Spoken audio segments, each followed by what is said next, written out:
عن أبي هريرة رضي الله تعالى عنه مرفوعا مرفوعا سطر على مسلم ستره الله في الدنيا والآخرة والله في عون العبد ما كان البعد في العون أخيه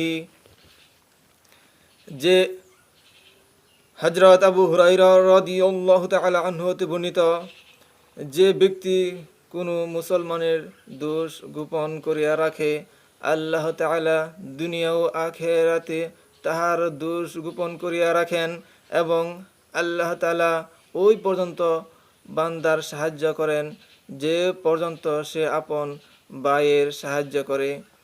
মুসলিম আবু দাউদে হাদিসটি বর্ণিত। আরেকটি হাদিস এরকম, হযরত ইবনে আব্বাস রাদিয়াল্লাহু তাআলা আনহু যে ব্যক্তি হযরত ইবনে আব্বাস রাদিয়াল্লাহু তাআলা আনহু হতে বর্ণিত, যে ব্যক্তি কোনো মুসলমানের দোষ ত্রুটি ডাকিয়ে রাখে, আল্লাহ তাআলা কিয়ামতের দিন তাহার দোষ ত্রুটি ডাকিয়ে রাখিবেন। আর যে ব্যক্তি কোনো মুসলমানের দোষ ত্রুটি প্রকাশ করিয়া দেয়, আল্লাহ তাআলা তাহার দোষ ত্রুটি প্রকাশ করিয়া দেন।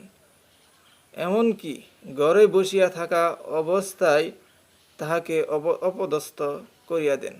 ইবনে মাজাহ। আমরা কোনো মুসলমানের যদি কোনো ভুল প্রান্তে থাকে তাকে সংশোধন করিয়ে দেওয়ার চেষ্টা করব।